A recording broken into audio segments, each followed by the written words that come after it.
Terima kasih saya ucapkan kepada Bapak Ibu semua karena bersedia mengikuti kegiatan diseminasi budaya positif yang dilaksanakan siang ini di SDN 06 Randurokan. Pertama-tama saya persilakan Ibu Kepala Sekolah untuk mengucapkan sambutan di acara ini.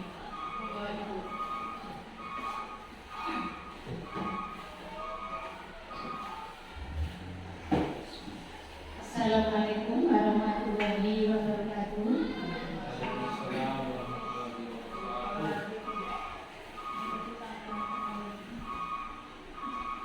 Bapak Ibu Guru SD Negeri 06 Randurokan yang saya hormati, pertama-tama marilah kita selalu memanjatkan puji syukur kehadirat Allah Subhanahu wa Ta'ala yang telah memberikan rahmat, hidayah, dan inayahnya kepada kita semua, sehingga alhamdulillah pada siang hari ini kita dapat berkumpul di ruangan ini dalam keadaan sehat dan afiat.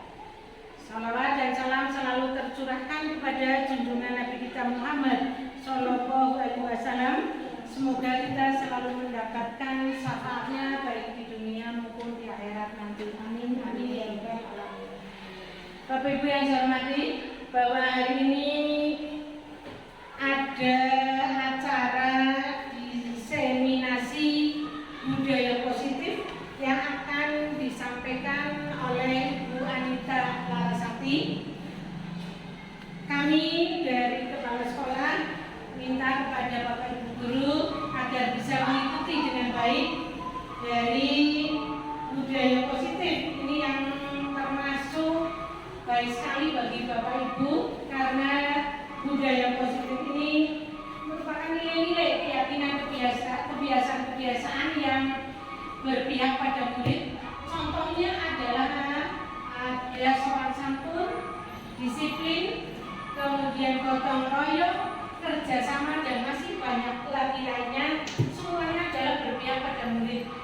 Untuk itu kami hanya mohon kepada Bapak Ibu Guru untuk bisa mengikuti kegiatan pada hari ini, bisa mendorong Bapak Ibu, memotivasi Bapak Ibu, dan bermanfaat untuk kedepannya, khususnya untuk siswa SD Negeri 06 Randurokan. Dan mudah-mudahan acara hari ini diseminasi budaya positif yang akan disampaikan oleh Ibu Anita akan berjalan lancar sampai selesai. Demikian saja dari saya, dan saya kiri wabillahi taufiq wal hidayah. Assalamualaikum warahmatullahi wabarakatuh.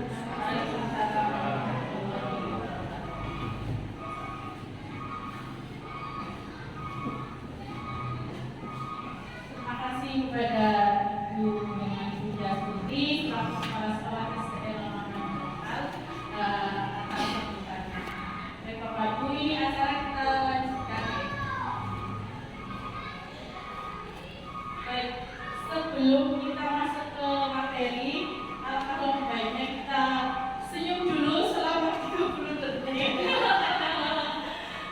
Senyum Bu. Ya, karena sehari ini sudah mengajar, sudah banyak kegiatan dari pagi. Ini biar ada aura positif di ruangan ini ya. Boleh menatap temannya, lalu senyum selama 30 detik sampai kelihatan giginya ya Bu.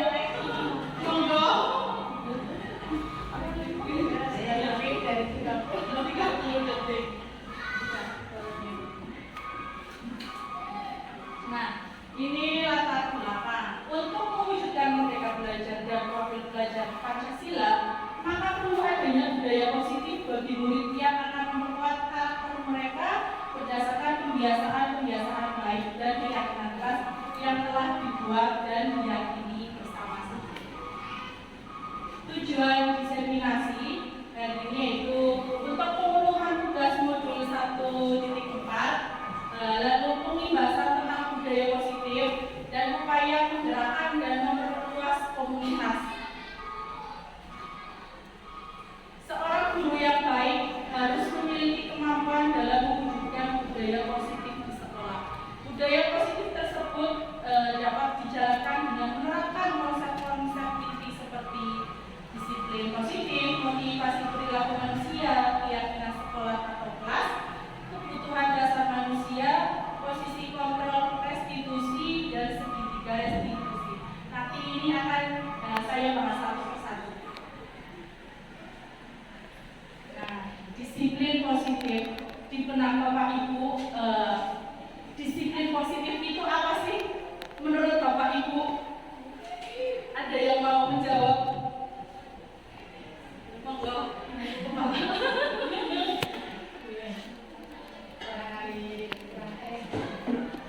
Coba disiplin positif adalah suatu kegiatan atau kebiasaan-kebiasaan yang dilaksanakan oleh siswa yang baik-baik. Contohnya ada budaya antri dan sebagainya, di antaranya itu salah satunya, tapi masih banyak yang ada yang lain mungkin Pak Tio, monggo. Terima kasih. Disiplin positif yaitu kegiatan yang dilakukan terus-menerus dampak baik bagi siswa, baik bagi warga sekolah ataupun banyak semua lingkungan sekolah dampaknya baik-baik. Ya, sesuatu kegiatan yang dilakukan terus dan berdampak positif. Terima kasih. Terima kasih. Betul sekali bahwa disiplin positif ini adalah disiplin yang nanti akan berdampak baik dan terus-menerus di satu sekolah, contohnya ya, di satu sekolah ataupun kelas kita masing-masing. Ini disiplin positif merupakan satu cara penerapan disiplin yang mengajarkan anak bertanggung jawab dan menumbuhkan kesadaran diri berdasarkan nilai-nilai kebajikan. Bapak Ibu, nilai-nilai kebajikan itu apa saja menurut Bapak Ibu? Tadi sudah disampaikan Bu Nani bahwa ada bertanggung jawab. Lalu yang lain apa mungkin? Dari Roh. Nilai-nilai kebajikan misalnya apa saja? Nilai-nilai yang tertanam pada anak yang berupa kebaikan, apa itu saling menolong dengan sesama teman, saling menghormati kepada yang lebih tua, dan saling menyayangi dengan yang lebih muda. Benar sekali. Nilai kebajikan itu adalah nilai-nilai yang baik ya Bapak Ibu. Di antaranya ya tanggung jawab, tolong menolong, lalu sopan santun itu juga nilai kebajikan. Untuk lengkapnya saya tampilkan. Nah, ini adalah nilai-nilai kebajikan. Ada peduli, terus rajin, integritas, rasa hormat. Ini adalah apa poin-poinnya. Ada bersihan, komitmen, belas kasih, percaya diri, lalu ada kejujuran, dermawan, lurus hati, percaya, bersyukur, lalu baik hati. Intinya adalah nilai-nilai ini adalah nilai-nilai yang bagus dan bersifat positif. Disiplin positif lebih ke arah disiplin diri yang dapat mengontrol diri dalam melakukan segala tindakan. Disiplin diri dapat membuat murid memahami dan menyadari berdasarkan motivasi internal, bukan akibat paksaan, ujian, ataupun hukuman. Nah, ini ada keterkaitannya dengan profil pelajar Pancasila dari nilai-nilai kebajikan tadi. Ini sudah ada di sini semua dan berakhlak mulia. Ini hubungannya dengan sifat religius, kemudian berkebinekaan global, lalu bergotong royong, ini berkolaborasi, peduli dan berbagi, mandiri, pemahaman diri dan situasi, lalu ada regulasi diri, dan selanjutnya ada bernalar kritis dan kreatif. Jadi nilai-nilai kebajikan itu ada kaitannya dengan 6 profil belajar Pancasila.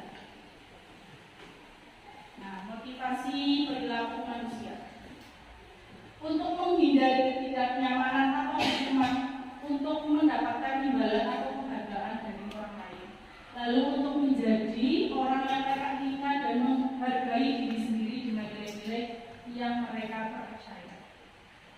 Keyakinan sekolah atau kelas. Nah, ini merupakan sebuah nilai kebajikan universal yang telah disepakati secara tersirat dan tersurat. Jadi keyakinan kelas ini membutuhkan kesepakatan antara individu yang satu dan yang lainnya. Guru berperan dalam mewujudkan terbentuknya keyakinan sekolah atau kelas dengan adanya kesepakatan antara guru dan murid. Keyakinan sekolah atau kelas berupa pernyataan-pernyataan universal yang mudah diingat dan dipahami serta harus diterapkan di lingkungan sekolah. Jadi itu secara umum ya universal. Ini contohnya keyakinan sekolah atau kelas. Dari setiap anggota kelas perlu belajar, senang, melakukan tugas, saling menghargai, merasa aman. Lalu ada selalu bersikap positif, senantiasa menjadi diri terbaik, percaya dan menghormati orang lain serta menjaga barang miliknya, berkomitmen terhadap setiap tugas, intinya selalu mengerjakan tugas yang diberikan oleh Bapak Ibu. Nah, senantiasa membantu teman yang membutuhkan. Hormat, kami meyakini bahwa sangat penting untuk menghormati semua orang dan barang milik orang lain. Lalu ada bekerja, kami meyakini bahwa sangat penting untuk mengerjakan segala pekerjaan atau mengikuti kegiatan yang telah ditugaskan. Intinya ini adalah untuk mematuhi peraturan-peraturan yang ada yang sudah dibuat di sekolah tersebut atau di dalam kelas. Nah, mengapa tidak peraturan saja? Mengapa harus keyakinan kelas? Kan sebenarnya ini mirip ya, peraturan dan keyakinan kelas itu mirip isinya. Namun ini untuk mendukung motivasi intrinsik, kembali ke nilai-nilai atau keyakinan lebih menggerakkan seseorang dibandingkan mengikuti serangkaian peraturan-peraturan. Jadi intinya kenapa namanya keyakinan kelas itu karena lebih simpel, lebih jelas penulisannya sehingga nanti peserta didik dapat memahami dan mengingat serta mencerna peraturan-peraturan yang ada. Yang jelas itu yang dibuat bersama-sama. Pembentukan keyakinan sekolah atau kelas. Keyakinan kelas bersifat lebih abstrak daripada peraturan, ia lebih rinci dan konkret. Keyakinan kelas berupa pernyataan-pernyataan universal secara umum yang dimaksudkan. Lalu pernyataan keyakinan kelas biasa dibuat dalam bentuk positif. Keyakinan kelas sebenarnya tidak terlalu banyak sehingga mudah diingat dan dipahami oleh semua warga kelas. Keyakinan kelas sebaiknya sesuatu yang dapat diterapkan di lingkungan tersebut. Semua warga kelas sebenarnya ikut berkontribusi dalam pembuatan keyakinan kelas lewat kegiatan surat pendapat. Bersedia meninjau kembali keyakinan kelas dari waktu ke waktu. Jadi intinya keyakinan kelas itu dibuat secara bersama-sama bersama murid ya atau peserta didik. Jadi agar mereka bisa mematuhi peraturan yang mereka buat sendiri, yang mereka buat bersama-sama. Seperti itu. Nah, ini keyakinan sekolah atau kelas. Ini perbedaannya peraturan kelas dan keyakinan kelas. Yang pertama mungkin contohnya kembalikan barang ke tempatnya. Nah, keyakinan kelas adalah bertanggung jawab. Ini juga berhubungan dengan nilai-nilai kebajikan tadi, ada bertanggung jawab, saling menghormati, seperti itu. Lalu dilarang mengganggu orang lain. Sedangkan keyakinan kelasnya adalah saling menghormati. Jadi dalam keyakinan kelas itu tidak memakai kata jangan atau dilarang. Intinya lebih sederhana dan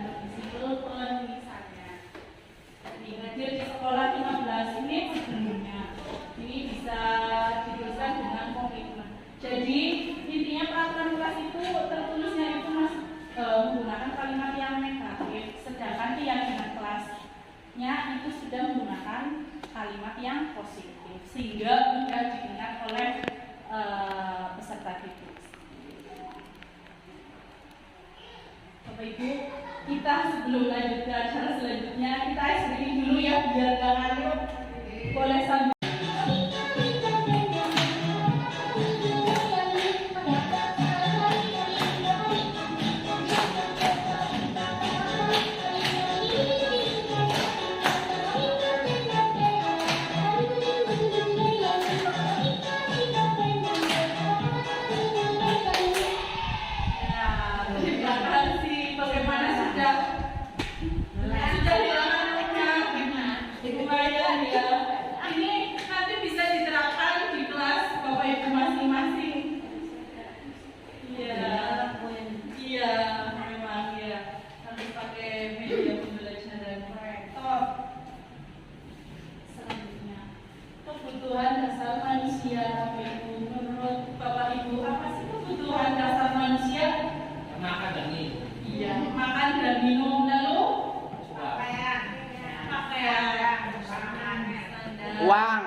tempat tinggal.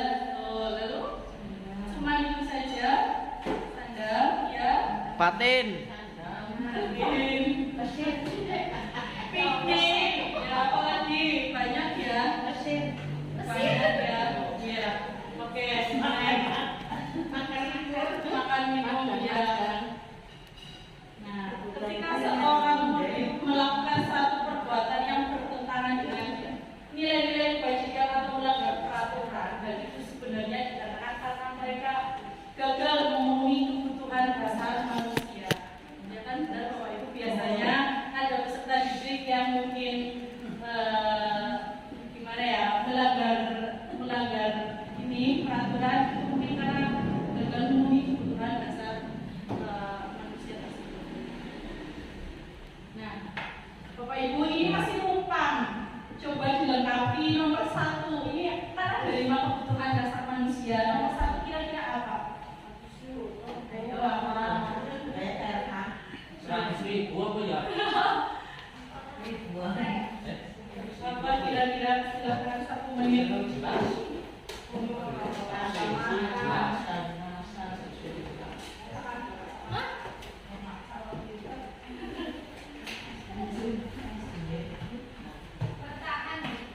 Ya, betul, bertahan hidupnya. Nomor 2, kasih sayang dan rasa diterima. Yang ketiga, penguasaan. Nomor 4-nya kebebasan. Yang terakhir, kesenangan. Betul sekali.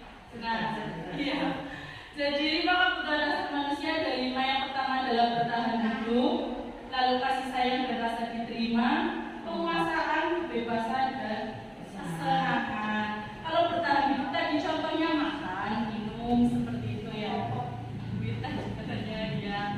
Terus kasih sayang dan rasa diterima, contohnya adalah kasih sayang dari orang tua atau dari suami, istri, dan keluarga maupun teman. Dan rasa diterima apabila sudah mendapatkan kasih sayang, berarti merasakan rasa diterima di suatu lingkungan tersebut. Penguasaan, ini penguasaan hubungannya dengan diri yang kita kuasai, yang kita punya. Lalu kebebasan dan kesenangan. Nah, ini ada kasus Bapak Ibu. Contohnya adalah Ibu Ani, guru kelas 4, sedang bingung menghadapi ulang salah satu murid di kelasnya. Doni namanya. Beberapa anak telah mengeluhkan Doni yang seringkali meminta bekal makan siang mereka dengan paksa. Jika Anda menghadapi situasi seperti Ibu Ani, apa yang akan Anda lakukan? Menurut Anda, kira-kira apa alasan Doni melakukan itu? Kira-kira apa Bapak Ibu? Doni selalu minta. Ya, silakan Bu Endang. Dan dilanjut kita Milo. Ya mungkin karena Doni tidak membawa bekal makanan dan orang tua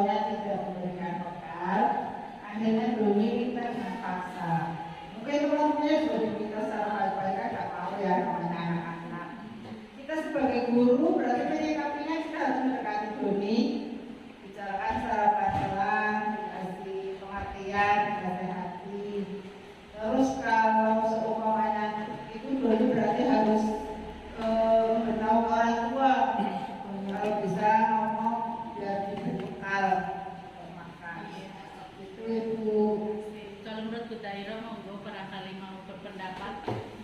Terima kasih. Sikap Doni sebenarnya sudah tidak sesuai dengan apa yang kita kehendaki sebagai guru. Berarti Doni di sini mempunyai kebiasaan yang kurang baik atau sikap mental yang kurang baik sebagai anak didik. Kebiasaan seperti itu memang harus kita setiap hari atau setiap kali bertemu selaku guru harus mengingatkan dan terus dengan terus tidak ada bosan-bosannya agar tindakan yang negatif itu tidak menjadi kebiasaan. Sebab kalau itu dibiarkan akan meningkat kebiasaan negatif yang lebih tinggi. Contohnya merampas, dengan meminta kepada teman nanti meningkat, merampas, merebut dan seterusnya. Jadi selaku guru harus tidak bosan-bosannya mengingatkan dan mengarahkan anak itu agar tidak mengulangi lagi. Dan nanti betul ada hubungan dengan orang tua untuk memenuhi kebutuhan anaknya yang sama dengan teman-teman yang lain. Terima kasih. Dan itu ya Bapak Ibu, memang ini untuk kasusnya Doni, ini banyak sekali alasannya Ibu. Mari kita cek satu-satu. Nih, mungkin alasan Doni yang pertama adalah karena dia lapar dan orang tuanya tidak membawakannya bekal, benar seperti tadi yang Bu Enda katakan. Lalu maka kebutuhan dasar yang sedang berusaha dipenuhi oleh Doni adalah kebutuhan bertahan hidup atau survival. Yang kedua, karena dia merasa senang temannya jadi memperhatikan dia, jadi butuh perhatian dia. Ketika temannya melakukan tindakan itu pada gurunya dan gurunya memberitahu orang tuanya sehingga orang tuanya jadi memperhatikan dia, maka kebutuhan dasar yang sedang dipenuhi Doni adalah kebutuhan akan kasih sayang dan rasa diterima. Jadi dia kemungkinan kurang kasih sayang dari orang di sekelilingnya, termasuk orang tuanya. Nah, alasan ketiga, karena temannya jadi takut dengan dia dan menuruti keinginannya, maka sebetulnya Doni sedang berusaha memenuhi kebutuhan dasarnya akan kekuasaan. Ya, kalau sekarang banyak nih, seperti itu. Nah, alasan keempat, karena dia merasa bosan dengan bekal makanan yang diberikan oleh ibunya dari rumah. Karena ibunya selalu membawakan bekal yang sama, oleh karena itu dia ingin mencoba makanan teman-temannya yang beraneka ragam. Maka Doni sedang berusaha memenuhi kebutuhannya akan kebebasan. Jadi banyak sekali alasan-alasan dari kasus tersebut.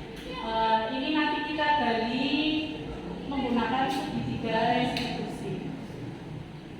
Nah, ini alasan kelima. Doni melakukannya karena iseng saja dan dia menikmati ekspresi wajah teman-temannya yang kesal karena diambil makanannya dan menurut dia ekspresi teman-temannya itu lucu. Maka berarti Doni sedang berusaha memenuhi kebutuhannya akan kesenangannya. Jadi iseng ya, intinya iseng, makanya dengan keisengannya itu dia merasa senang dalam dirinya. Nah, ini 5 posisi kontrol restitusi. Ada penghukum, guru sebagai pembuat merasa bersalah, guru sebagai teman, guru sebagai pemantau, dan guru sebagai manajer. Nanti akan kita bahas satu persatu. 5 posisi kontrol restitusi. Tadi yang pertama adalah guru sebagai penghukum, guru sebagai pembuat merasa bersalah, guru sebagai teman, dan guru sebagai pemantau. Yang terakhir adalah guru sebagai manajer. Kira-kira kalau di kurikulum Merdeka ini kita menempatkan posisi kontrolnya sebagai apa? Kira-kira sebagai teman. Sebagai teman. Iya.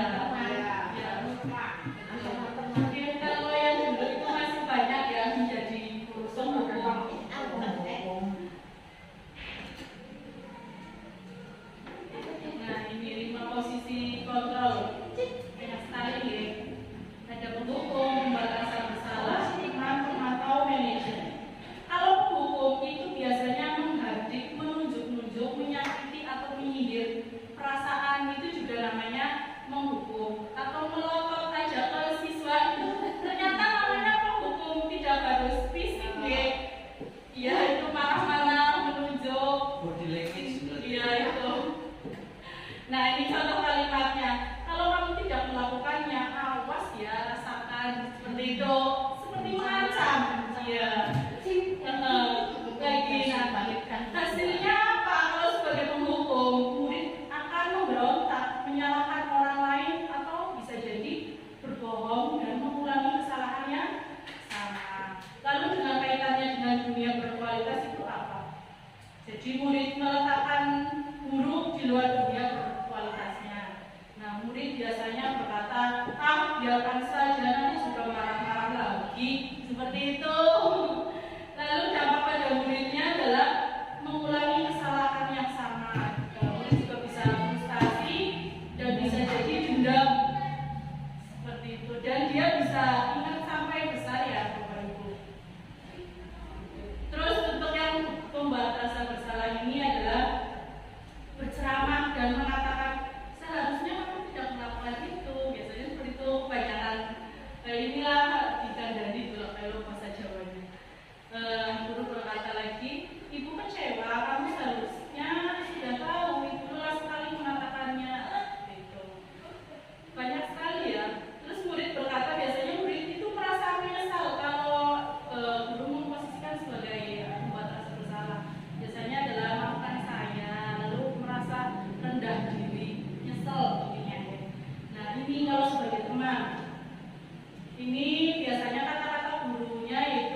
kembali pada kelompok mereka lebih memiliki tujuan, disiplin positif dan memulihkan dirinya setelah berbuat salah. Ini contoh dari segitiga restitusi, yaitu ada menstabilkan identitas, yang contohnya dari kata-katanya itu, apakah benar kamu berbuat seperti ini, itu dari contoh kalimatnya. Lalu validasi tindakan yang salah, ini mencari tahu kesalahan apa sih yang diperbuat. Lalu yang terakhir adalah menanyakan keyakinan. Nah, ini gunanya membuat keyakinan kelas adalah untuk mengingatkan murid ketika dia sedang berbuat salah. 9 ciri restitusi. Jadi restitusi itu bukan untuk menebus kesalahan, namun untuk belajar dari kesalahan, memperbaiki hubungan, lalu tawaran bukan paksaan. Restitusi menuntut untuk melihat ke dalam diri. Restitusi mencari kebutuhan dasar yang mendasari tindakan. Restitusi diri adalah cara yang paling baik. Lalu fokus pada karakter bukan tindakan. Restitusi fokus pada solusi. Restitusi mengembalikan murid yang berbuat salah pada kelompoknya. Intinya, segitiga restitusi ini adalah penyelesaian masalah tanpa masalah. Jadi untuk menggali tanggung jawab murid, lalu untuk mengetahui karakter murid tersebut. Nah, ini tahapannya tadi sudah saya jelaskan. Ada menstabilkan identitas, validasi tindakan yang salah, lalu menanyakan keyakinan. Ini juga ada contoh kalimat-kalimatnya seperti itu. Yang pertama adalah menstabilkan identitas. Tadi saya ada, ini adalah contoh kalimatnya yang lebih lengkap. Jadi guru berkata pertama, jadi murid datang dipanggil misalkan ya, lalu gurunya itu bertanya, berbuat salah itu hal yang manusiawi, misalkan tidak ada manusia yang sempurna. Bapak Ibu juga pernah berbuat salah. Kita pasti bisa menyelesaikan permasalahan ini. Bapak Ibu tidak tertarik untuk mencari tahu siapa yang benar, siapa yang salah. Bapak Ibu lebih tertarik untuk menyelesaikan masalah. Kalau kamu menyalahkan diri sendiri terus-menerus, apakah kamu bersikap baik pada diri sendiri? Nah, yang selanjutnya adalah validasi tindakan yang salah. Ini adalah contoh pertanyaan-pertanyaan yang dilontarkan sebelumnya ketika ada peserta didik yang membuat masalah. Kamu bisa saja kan melakukan hal yang lebih buruk, tapi kamu tidak melakukannya kan? Kamu pasti punya alasan mengapa melakukannya seperti itu. Jadi intinya mencari solusi dari tindakan tersebut agar murid tersebut mau bertanggung jawab dan bersikap jujur sehingga tidak mengulangi kesalahan yang sama. Ini adalah yang terakhir, menanyakan keyakinan. Ini gunanya buat keyakinan kelas di sekolah, jadi bisa digunakan di saat-saat seperti ada kasus di sekolah. Nih, apa nilai yang kita percaya di kelas kita, atau kelas yang ideal itu seperti apa sih menurut kamu? Kamu ingat tidak keyakinan kelas yang kita buat bersama-sama? Contohnya seperti itu. Terus Bapak Ibu sampai di sini ada yang mau bertanya? Monggo. Siapa? Tanya atau kenapa?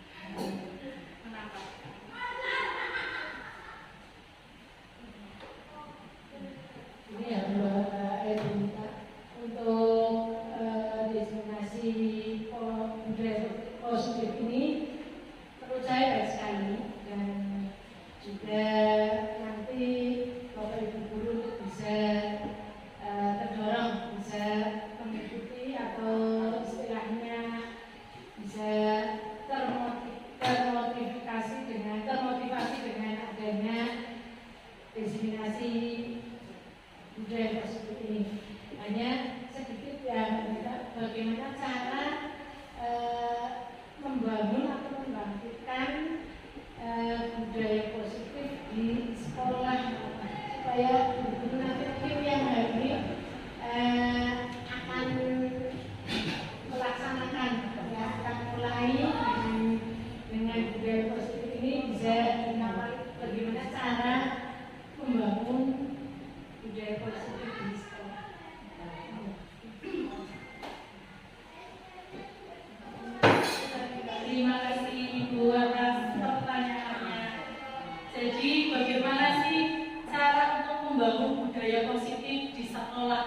Jadi pertama-tama yang harus kita bangun adalah diri kita sendiri, Bapak Ibu.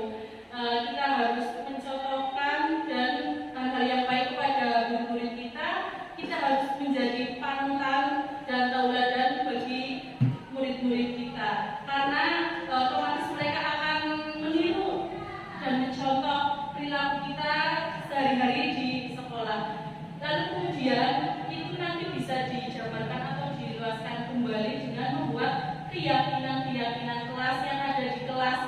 Kiranya itu yang bisa disepakati oleh dua belah pihak. Maksudnya adalah guru dan murid.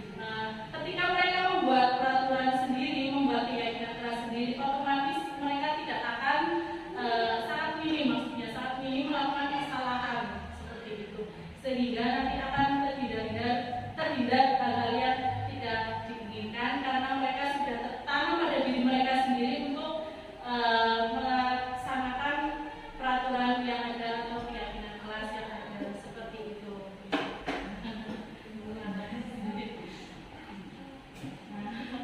Baik Bapak Ibu,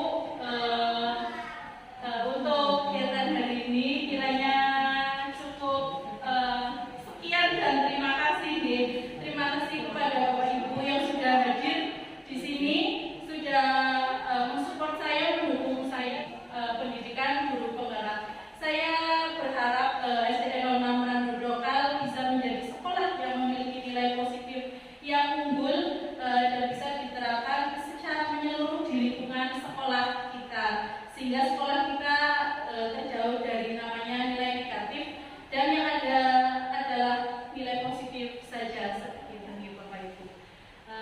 Kiranya cukup sekian, terima kasih. Apabila ada salah kata saya mohon maaf yang sebesar-besarnya.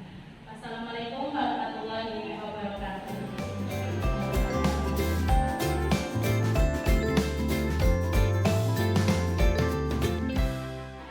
Assalamualaikum warahmatullahi wabarakatuh. Waalaikumsalam warahmatullahi wabarakatuh.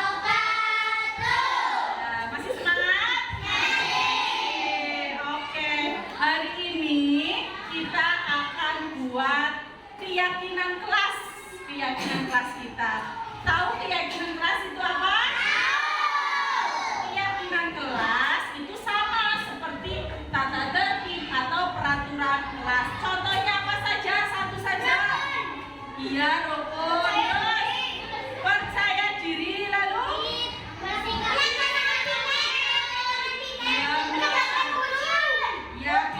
Oke. Jadi yang tadinya misalkan 2 jam